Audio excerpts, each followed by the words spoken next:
Sud Radio, midi 13h, Alexis Poulain, sans réserve. Bonjour à tous à l'écoute de Sud Radio, on est ensemble jusqu'à 13h, c'est Poulain sans réserve. Aujourd'hui, nous recevons le docteur Amin Umlil, pharmacien qui a été suspendu et révoqué de ses fonctions à Cholet lors de la crise sanitaire. On va parler de pharmacovigilance avec notre invité. Et puis nous aurons également Jean-François Corti qui est médecin, vice-président de Médecins du Monde, pour parler de la situation humanitaire à Gaza et aussi de ce que c'est que la médecine dans les zones de guerre, évidemment très compliqué. On en parle. Et vous pouvez nous joindre au 0826 300 300, c'est le standard de Sud Radio. On est ensemble jusqu'à 13h. Poulain sans réserve, à tout de suite. Sud Radio, midi 13h, Alexis Poulain sans réserve.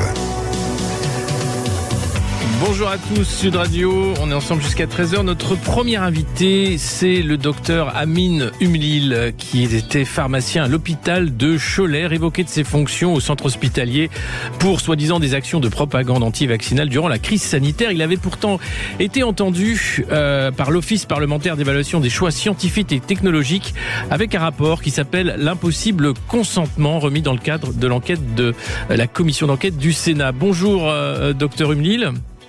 Oui, bonjour Monsieur Alexis Poulain, je vous remercie de votre invitation. Merci d'être avec nous. Alors, qu'est-ce qui s'est passé pour que l'impossible consentement, ce rapport qui était remis à cette commission d'évaluation des choix scientifiques et technologiques de l'Office parlementaire, se retourne contre vous finalement, puisque la parole libre semble impossible depuis cette crise Covid? Écoutez, je ne comprends toujours pas les raisons de cette révocation, puisque ce rapport est une compilation des informations qui ont été diffusées et publiées par les autorités elles-mêmes. Mmh.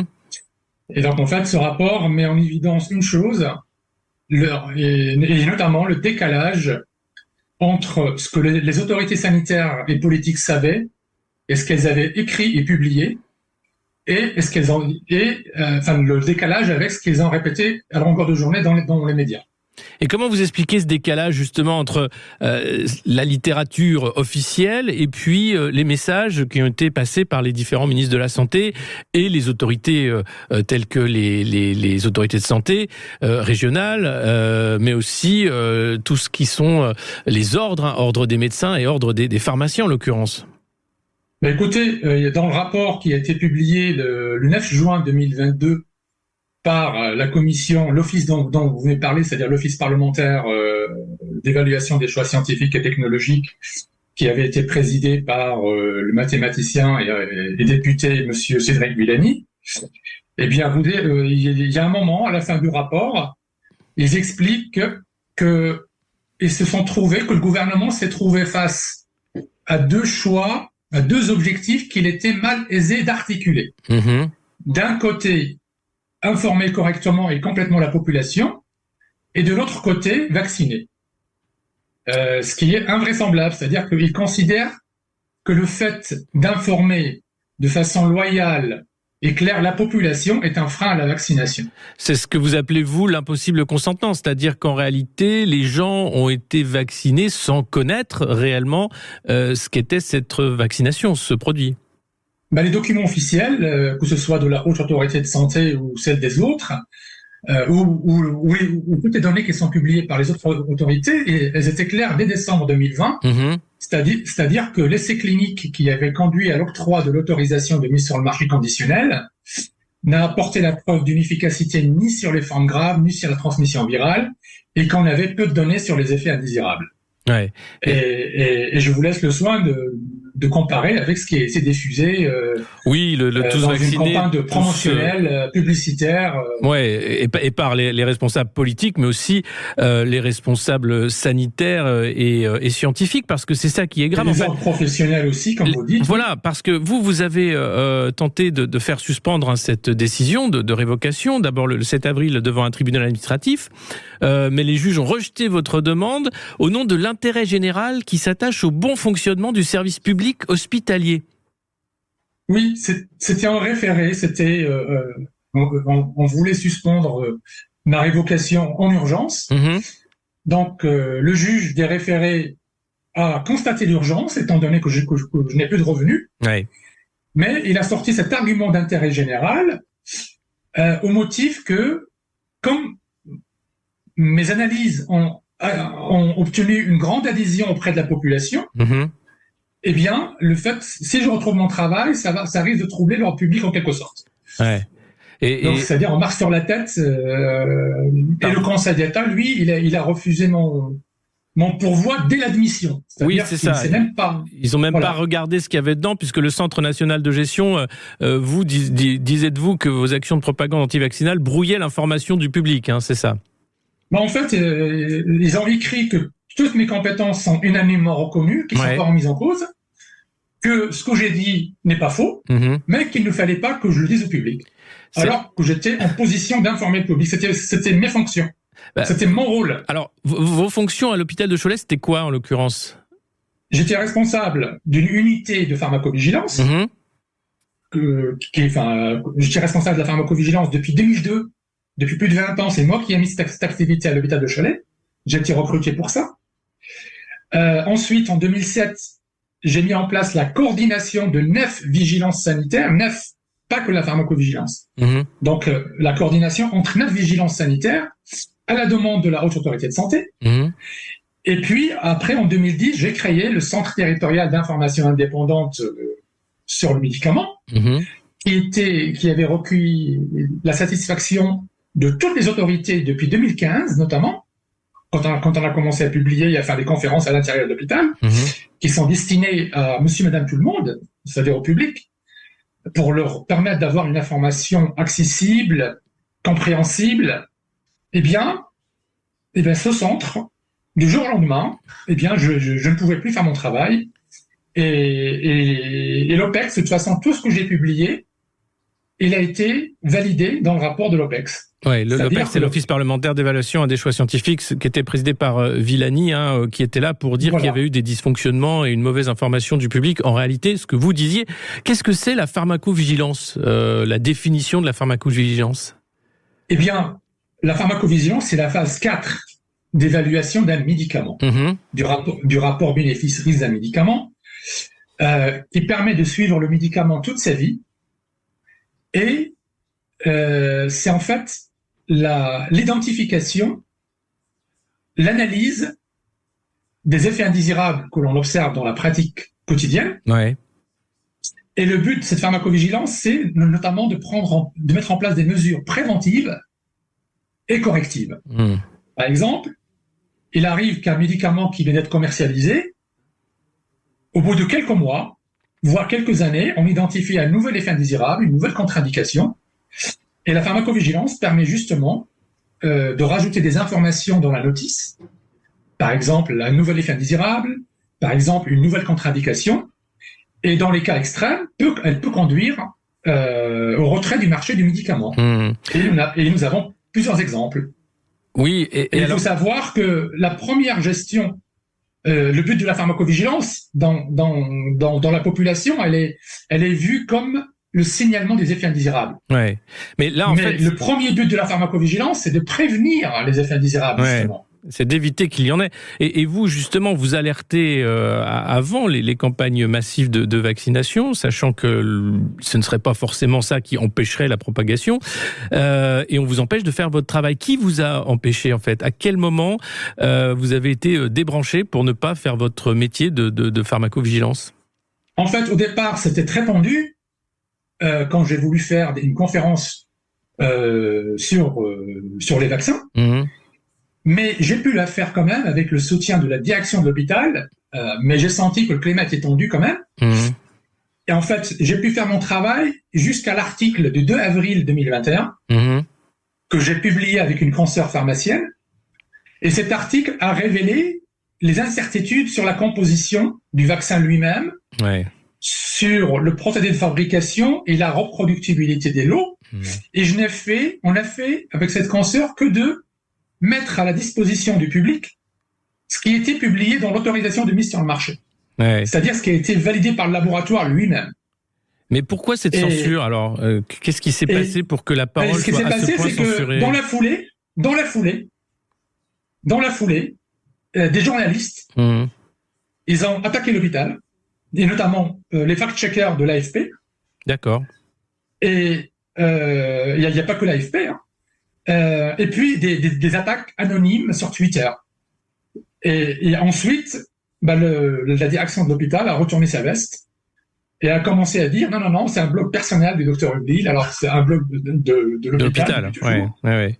Et puis on ne peut pas mettre en cause vos compétences du fait de ces 20 années de pratique de pharmacovigilance, reconnues de tous. Ils ne remettent pas en cause les compétences. Alors qu'est-ce qu'ils remettent en cause en fait? Pourquoi vous en êtes là aujourd'hui? Il fallait que je me taise. Point barre. Donc il fallait que je relaie le message officiel. Ouais. C'est-à-dire que je m'écrase, que j'oublie l'indépendance professionnelle du pharmacien, qui est garantie par la loi, que j'oublie ce que l'ordre des pharmaciens nous écrivait depuis des années, c'est-à-dire, je vous cite l'ordre des pharmaciens, et notamment sa présidente à l'époque, c'est lorsque un pharmacien est face à des choix publics ou privés qui vont à l'encontre de l'intérêt des patients et des personnes, le pharmacien a l'obligation de se positionner avec responsabilité et donc de bloquer. Mais pourquoi vous avez été le seul ou un des rares à porter cette parole et que l'ensemble des pharmaciens finalement ont joué le jeu, se sont tus et ont obéi aux consignes et ont gobé la propagande officielle qui n'était pas scientifique là, c'était vraiment une propagande sanitaire qui avait rien à voir avec ce qui était écrit par les fabricants? Eh bien écoutez, je ne sais pas. En tout cas, moi je vous expliquais que je tiens en position d'informer le public via notamment le centre d'information. C'était mon rôle. Et puis, vous trouverez un communiqué de presse aussi qui a été diffusé par l'Ordre des pharmaciens, qui menace de poursuite tout pharmacien qui s'exprimerait publiquement. Ah oui, voilà. Mais alors là, on a affaire à une sorte de justice privée avec le Conseil de l'Ordre des pharmaciens, qui est devenu en fait une justice de censure. Il vous empêche de faire votre métier. Enfin, c'est grave quand même. On a la même chose avec l'Ordre des médecins. Grave. Comment on en arrive là, à cette dérive-là quand même? C'est extrêmement grave. C'est extrêmement grave. C'est-à-dire que au lieu de défendre le rôle de l'ordre, que ce soit l'ordre des pharmaciens ou l'ordre des médecins, le rôle est de défendre l'indépendance professionnelle.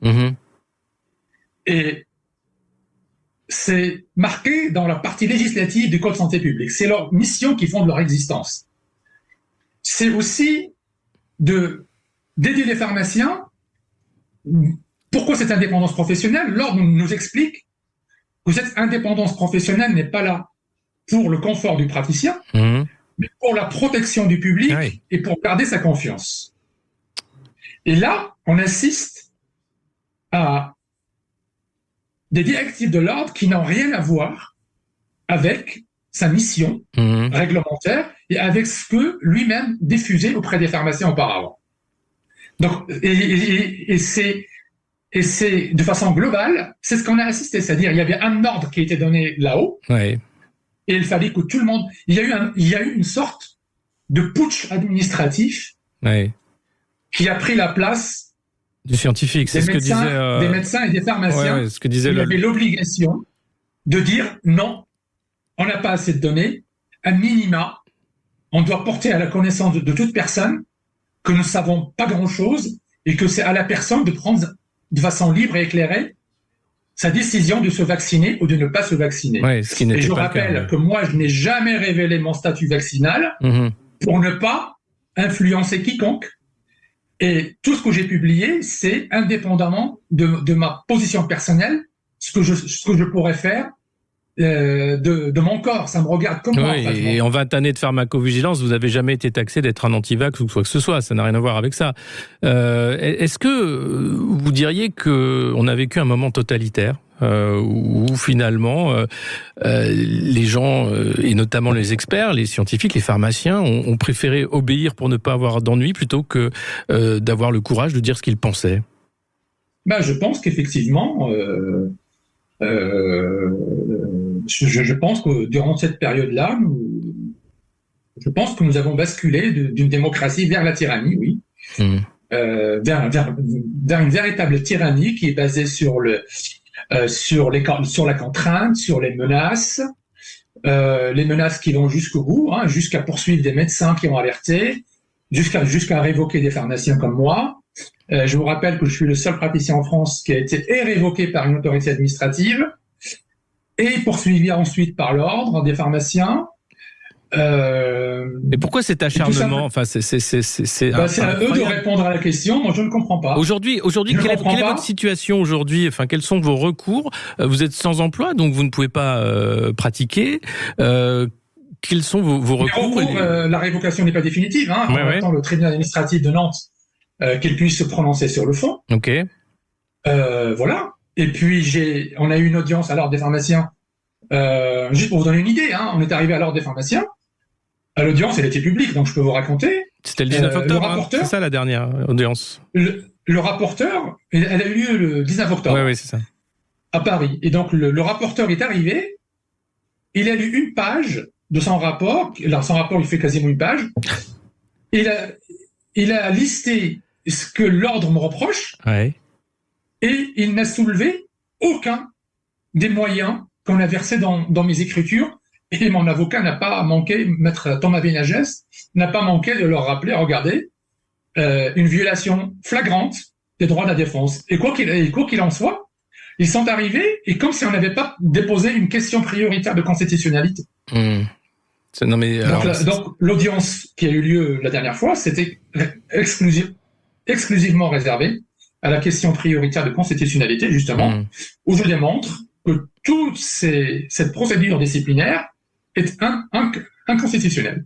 Qu'elle porte atteinte à plusieurs droits et libertés fondamentaux qui sont protégés par le bloc de constitutionnalité. Et puis là, vous avez vu ce qui s'est passé, il n'y a pas que les vaccins contre le Covid, ça continue. Oui. Ça continue. On a une communication, permettez-moi, on est rendu dans une communication qui est déloyale, qui est en violation en contradiction avec ce qu'exige la loi en matière de caractère d'information. Nous avons, par exemple, sur le garde d'asile ou sur le bail fortus. On en reparlera bien sûr, et sur la vaccination HPV également. Je voulais vous interroger à ce sujet. Malheureusement, on n'a plus le temps, mais vous serez à nouveau notre invité, docteur Umlil. Merci beaucoup pour tout ce que vous avez fait, pour votre action, et on va suivre bien sûr la suite de vos déboires avec l'ordre des médecins et cet ordre finalement de la censure. Merci beaucoup, merci à vous.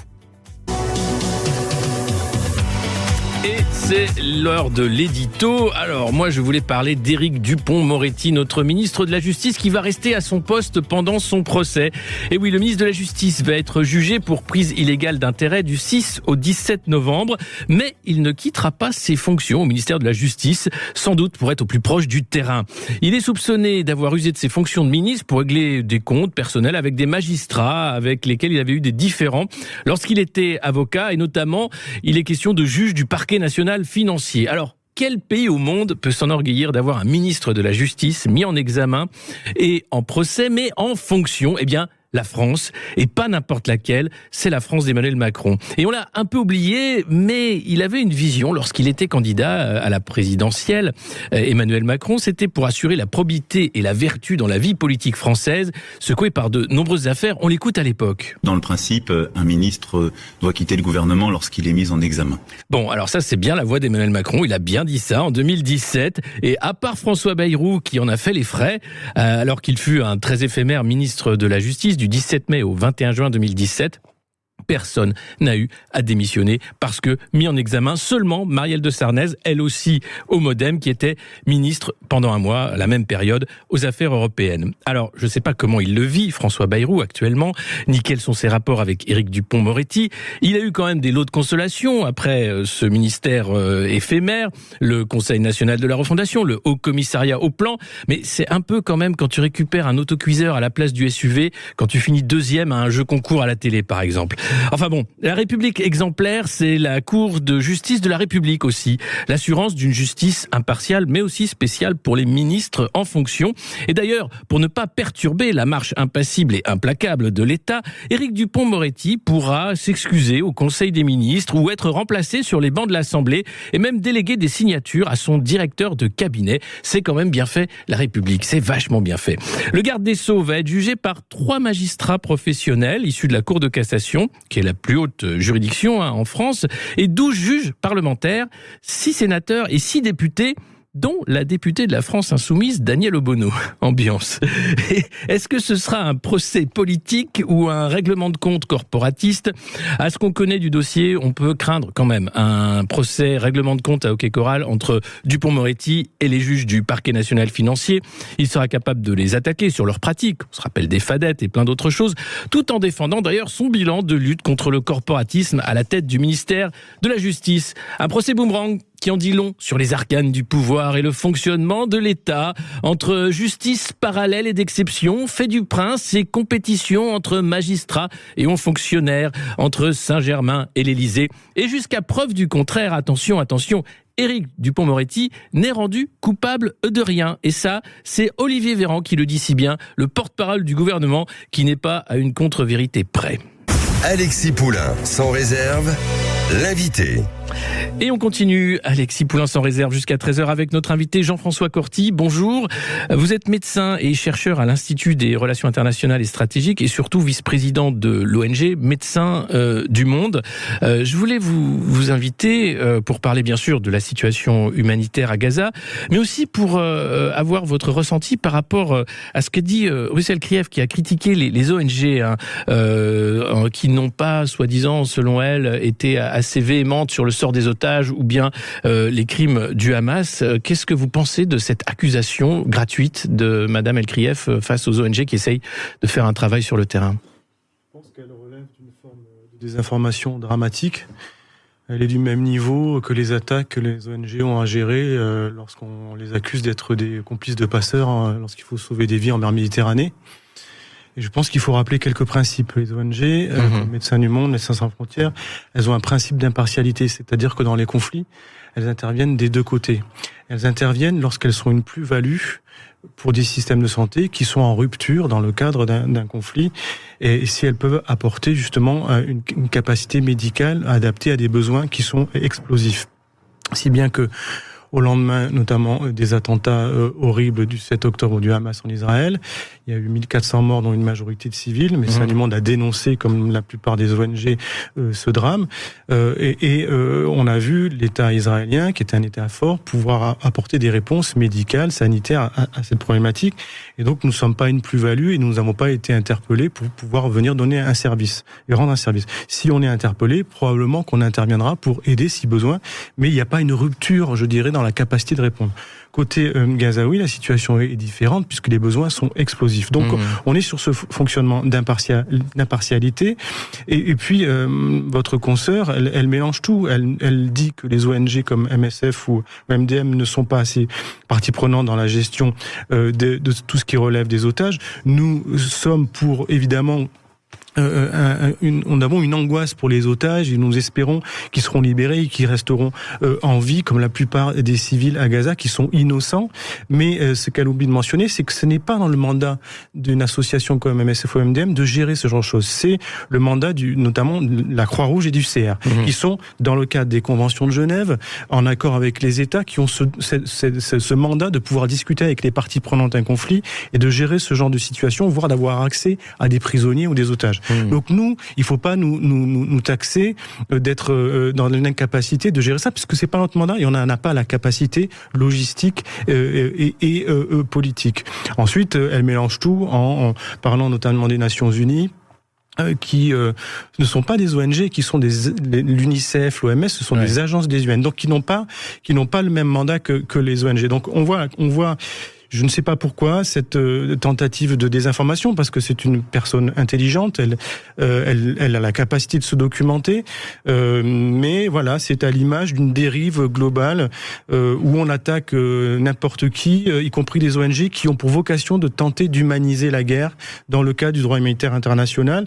Donc c'est difficile, mais bon, voilà, nous continuons à faire notre travail et dans des conditions qui sont extrêmement difficiles et de manière impartiale. Justement, les conditions à Gaza, on a eu des témoignages de ces ONG, de scènes terribles, d'amputation d'enfants sans anesthésie, enfin de choses incroyable parce qu'il n'y a pas d'électricité, il n'y a pas d'eau. Enfin, l'aide humanitaire arrive, mais au compte-gouttes. Enfin, est-ce que vous avez des liens avec les personnes là-bas de Médecins du Monde et d'autres ONG, et qu'est-ce que sont les témoignages aujourd'hui de la réalité du terrain à Gaza? On a une vingtaine de personnes, des Gazaouis qui travaillent, qui sont des salariés de Médecins du Monde, qui travaillent avec nous depuis de nombreuses années, qui sont formés à l'urgence, mais qui aujourd'hui sont dépassés comme la plupart des aidants et des humanitaires. La plupart ont perdu beaucoup de membres de leur famille, leur logement, cherchent à bouffer et à boire, et ne peuvent pas se soigner. Certains sont allés dans le sud lorsque cela a été possible et demandé, de la bande de Gaza, mais les bombardements y sont intenses, l'aide n'est pas proportionnée, on y reviendra, et certains nous ont dit, nous, tant qu'à mourir, autant essayer d'aller mourir chez nous, parce qu'on n'a pas d'autre option, notamment dans le nord.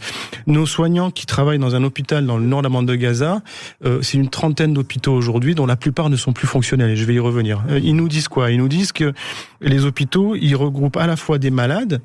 Il faut pas oublier tous les malades, maladies classiques, appendicite, diabète et compagnie, qui aujourd'hui ne peuvent plus être soignés, des blessés, des morts qu'il faut gérer dans des fosses communes, beaucoup de familles qui les accompagnent et beaucoup de civils qui ont perdu leur logement et qui espèrent trouver une forme de sanctuaire dans ces hôpitaux qui malheureusement, la plupart ont été bombardés et à qui on demande d'évacuer. Donc ils font de la médecine de guerre mais de bas étage, nos soignants, parce qu'ils opèrent à même le sol, ils ont plus d'électricité, il y a plus de fuel pour les groupes électrogènes.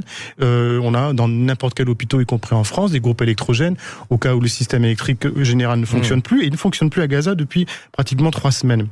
Ils opèrent à même le sol, ils ont plus d'antalgiques, ils ont plus d'antibiotiques, ils font des amputations sans anesthésie complète, et donc ils sont dans une forme de médecine de guerre de bas étage. Et donc je peux vous le dire, à Gaza aujourd'hui, on meurt en masse sous les bombes, on meurt aussi de manière conséquente de maladies classiques dont on connaît les traitements, mais qu'on ne peut plus soigner parce qu'on n'arrive plus à alimenter les hôpitaux en médicaments, et on meurt dans la douleur sans antalgique. Et on va aller avec ce blocus total qui bloque l'entrée médicaments, d'eau, de nourriture et de fuel.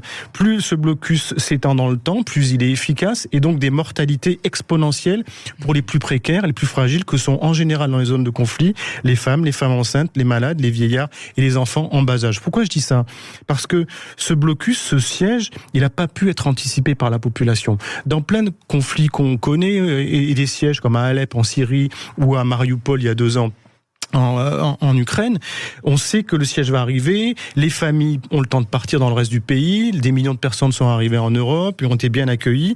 Là, le blocus était déjà présent avant le blocus total, c'est une prison à ciel ouvert Gaza, on le sait depuis longtemps, et donc c'est des familles entières qui sont bloquées, des gamins qui il y a 1 mois encore allaient à l'école, qui se font bombarder, qui meurent en masse, et ces gamins-là, si vous leur faites boire, et c'est le cas aujourd'hui, de l'eau saumâtre, de l'eau mal filtrée, de l'eau de mer, parce que c'est de ça dont on parle, eh ben c'est des épidémies gastro-entérites, c'est des décompensations rénales, et tous les malades aujourd'hui, y compris ceux qui sont diabétiques, ceux qui ont besoin de traitement pour la thyroïde et autres, avec ce blocus total, ils vont mourir dans les jours qui viennent. Donc on va être sur une phase exponentielle si l'aide ne peut pas rentrer de manière massive, et elle est sous-proportionnée aujourd'hui, et s'il n'y a pas des cessez-le-feu pour qu'elle soit distribuée et qu'il y ait un répit pour les aidants qui meurent sous les bombes. Je vous rappelle, il y a 60 membres des Nations Unies qui n'ont rien à voir avec des mouvements terroristes qui sont morts sous les bombes. Des dizaines de membres du Croissant Rouge qui sont morts sous les bombes.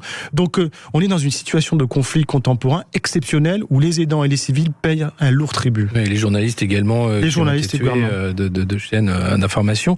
Est-ce que c'est inédit dans votre carrière de médecine humanitaire de voir un tel carnage, parce que j'ai pas d'autre nom. Ça a été violent sur les bombardements de Grozny, par exemple, par l'armée russe, qui ont éradiqué une ville en quelques mois. Ça a été violent à Alep et en Syrie, où il y a des millions de déplacés, de personnes qui sont dans des situations difficiles. Ce qui est exceptionnel, c'est qu'on est sur une population de 2 millions de personnes qui n'a pas d'échappatoire, en fait. Oui, c'est ça, ça qui est exceptionnel.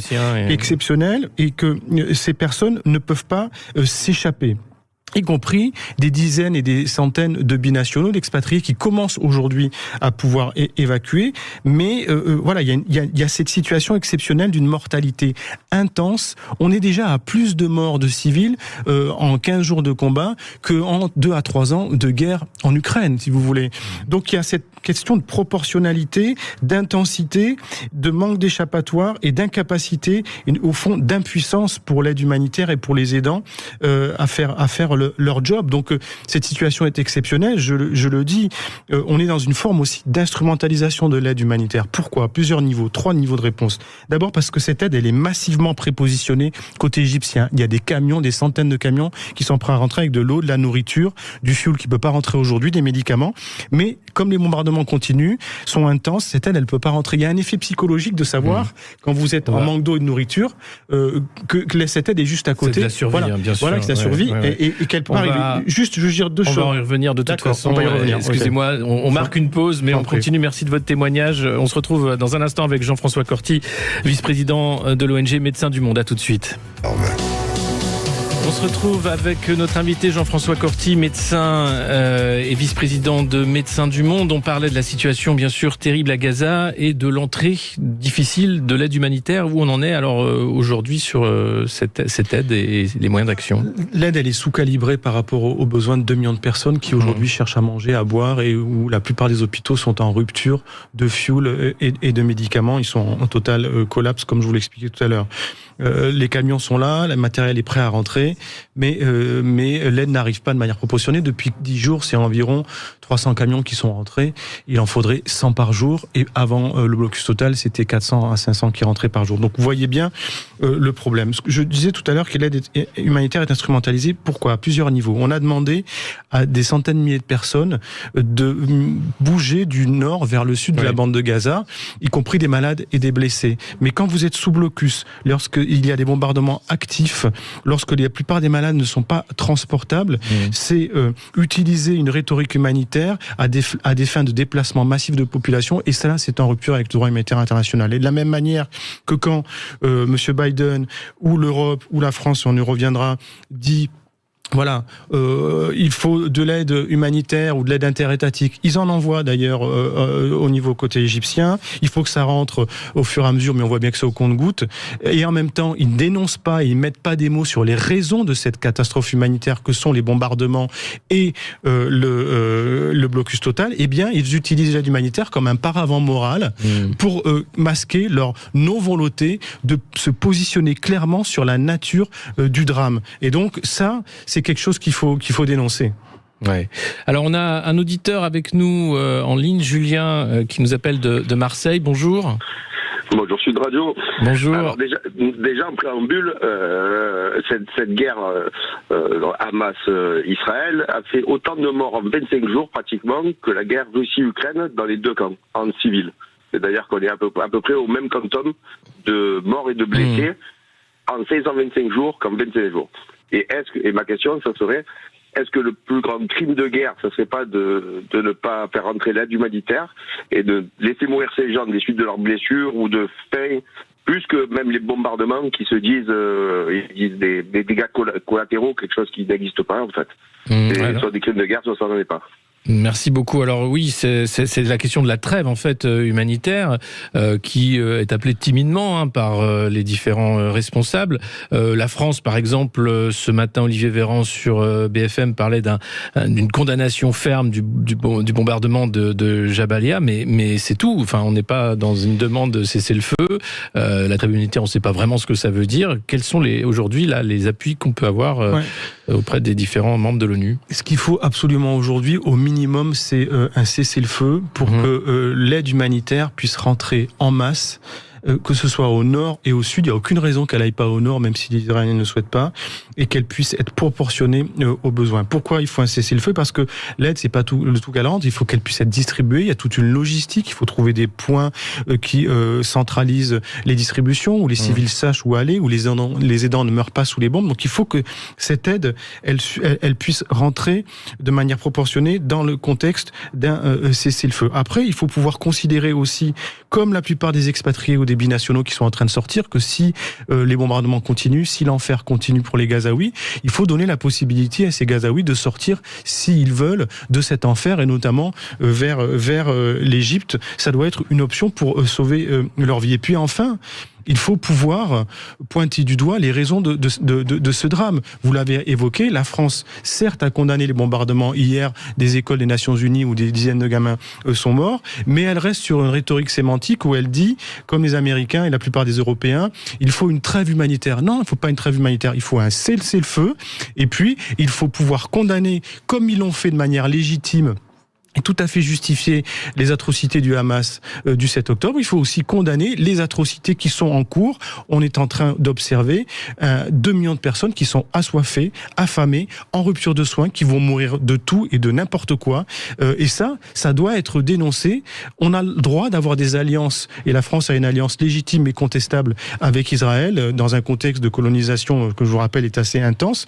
Mais en amitié, on doit être aussi capable de dire à ses proches, quand ils sortent du cadre et quand ils déconnent, il faut pouvoir le dire aujourd'hui parce que c'est 2 millions de personnes qui ont un pronostic vital engagé aujourd'hui. Vous parlez de charniers à ciel ouvert Gaza. Aujourd'hui, on a une estimation de 8 000 à 9 000 morts. Alors il y a des polémiques autour du fait, est-ce que ces morts, c'est vraiment réel? Est-ce que le Hamas manipule pas? Sur les chiffres du Dans Hamas. toute zone de conflit, il y a aussi de la propagande autour des chiffres. Mais moi, je pense que, au regard de la nature des bombardements utilisés sur une population aussi dense, les milliers de bombes qui sont tombées, cette mortalité probablement est sous-estimée. Pourquoi? Parce que elle ne comptabilise pas les morts qu'on ne va pas chercher sous les décombres, et c'est des centaines et des centaines de bâtiments qui ont été détruits, et elle ne comptabilise pas les morts à petit feu, à bas bruit, dont je vous ai parlé, tous ces malades qui sont en train de mourir par manque d'insuline, par manque de traitement pour la thyroïde, par manque d'antibiotiques et d'antalgiques pour les enfants qui ont des bronchiolites, par manque d'accès à de l'eau potable. Tous ces morts-là, ils sont en train de monter de manière exponentielle parce que le blocus est très fort et qu'il n'a pas pu être anticipé. Et donc, la situation est catastrophique. Il n'y a pas de bons et de mauvaises victimes dans les conflits ou dans le monde en général. Les ONG, elles sont impartiales. Elles dénoncent les mortalités des civils des deux côtés. Et là, aujourd'hui, on est sur une course-poursuite monstrueuse d'une mortalité qu'on n'arrive pas à stopper. On est en train de passer effectivement d'une situation de prison à ciel ouvert à une situation de charnier à ciel ouvert. Petit à petit, c'est dramatique et il faut arrêter cet engrenage infernal. Oui, mais la réponse des défenseurs de la politique israélienne, c'est qu'il faut taper fort, aller vite, qu'il n'y a pas le choix et que le cessez-le-feu serait donner le temps au Hamas pour répliquer. On a l'impression qu'aussi, il y a une déshumanisation des populations gazaouis, en parlant de victimes collatérales, d'otages, de populations boucliers, comme s'il y avait un déni de certains responsables politiques face à la violence et face à l'horreur humanitaire qui se passe actuellement. Ce qui est clair, c'est que même aujourd'hui, les humanitaires sont pointés du doigt par certains comme étant potentiellement la source du problème. Or, les humanitaires comme MSF, Médecins du Monde, sont là pour tenter d'apporter une humanisation de la guerre, peut-être utopique aujourd'hui, dans un cadre qui est le droit humanitaire international, leurs propres équipes qui ont des difficultés pour survivre et qui n'arrivent pratiquement plus à bosser. Donc on est dans une situation où on ne peut pas accepter le deux poids deux mesures, les bons ou les mauvaises victimes, et quand on est une ONG de manière impartiale, on défend l'accès à ces civils, y compris dans des contextes difficiles. On a été amené à travailler dans des contextes de systèmes politiques verrouillés, de régimes totalitaires. Je pense à la Corée du Nord dans les années 90, ou avec des famines, où on est obligé de négocier avec des tortionnaires. C'est pas simple, parce que l'objectif, c'est de toucher les civils. Mais à un moment donné, quand vous avez la plupart de votre aide qui est détournée par des militaires, alors vous décidez de partir et c'est intenable. Là, dans la situation dans laquelle on vit, on n'arrive pas à faire entrer l'aide. Nos équipes ont du mal à bosser. Les Nations Unies meurent sous les bombes au même titre que les civils. Et ça pose aucun problème à personne sous prétexte que c'est une démocratie qui est à l'origine de ça. À en poser, justement. On doit être capable de dire que la démocratie, n'est pas uniquement vertueux. On défend tout ce modèle, moi le premier. Mais on doit pouvoir dire qu'à un moment donné, même les démocraties peuvent être capables d'être hors des cadres et qu'il faut pouvoir se le dire. Il faut juste pouvoir se le dire. Ouais, ça paraît difficile. Enfin, on voit un débat extrêmement polarisé, y compris en France, où le simple fait de dire ce que vous dites revient à cautionner quasiment ce que fait le Hamas, ce qui n'est pas du tout votre cas évidemment. Mais comment on en arrive à un débat aussi violent, à un déni aussi d'humanité par rapport à ce que vivent les Gazaouis sous les bombes, et au-delà de ça, par les privations, puisque c'est les privations qui vont faire sans doute plus de morts que les bombardements. À quel moment vous pensez qu'on va retrouver une raison ou une lueur d'humanité dans cette horreur? C'est une question très difficile parce que je ne peux pas anticiper tous les scénarios qui sont possibles sur l'avenir, et je pense qu'il va falloir que les juristes en droit international nous aident à mettre des mots sur les drames, à la fois sur ce qui s'est passé le 7 octobre, mais à la fois sur aussi la violence d'une colonisation active qui depuis de nombreuses années tue des dizaines de milliers de civils, notamment en Cisjordanie, sur ces logiques aussi d'enfermement à Gaza, sur aussi le sort des otages qu'il ne faut pas négliger et sur lesquels il faut avoir beaucoup d'inquiétude, et puis sur aujourd'hui le fait que 2 millions de personnes soient assoiffées, affamées et sans soins. Donc il va falloir poser des mots sur ces cadres-là. Ce que j'espère simplement, moi, c'est que le cessez-le-feu puisse être le plus rapide possible, que les équipes, d'abord mon équipe, elle reste en vie, parce qu'on en est à ce point-là d'inquiétude, de savoir s'ils vont être vivants et s'ils vont sortir vivants de cet enfer. Comment vous communiquez avec les équipes sur le terrain ? On communique par téléphone essentiellement. Il y a des jours où on n'arrive pas. Ce week-end, samedi, toutes les communications étaient coupées. Il y a 2 jours aussi, ça a été coupé pendant quelques heures. Voilà, on est très inquiet pour eux. Et je le redis aussi, il faut avoir un œil sur ce qui se passe en Cisjordanie, parce que dans le même temps, la colonisation continue de manière très active, des violences sur les civils. C'est près d'une centaine de morts ces derniers jours de civils, dont des enfants, notamment en Cisjordanie, à Jenin, où nos équipes sont présentes et ont des difficultés aussi pour bosser. On n'est pas sur le même registre que ce qui se passe à Gaza. Donc voilà, il faut avoir une vision globale de ce qui se passe là-bas. Et je pense faire confiance aux humanitaires dans leur impartialité. Notre rôle, nous sommes des acteurs dans le champ des relations internationales légitimes. On n'a peut-être pas de mandat. On est indépendant d'acteurs politiques. On essaie d'être au plus proche des civils des 2 côtés lorsqu'on est une plus-value pour des systèmes de santé. Donc il faut arrêter de raconter n'importe quoi sur nous. On est les rares acteurs avec les Nations Unies à encore pouvoir amener un peu d'humanité. Si on peut au moins préserver ça sur les conflits, ça sera déjà pas mal. Et qu'on arrête de faire de la désinformation. Faisons cela. Ici sur Sud Radio, on ne fait pas de désinformation. Merci d'avoir été notre invité. Jean-François Corti, vice-président de l'ONG Médecins du Monde. Merci beaucoup. Dans un instant,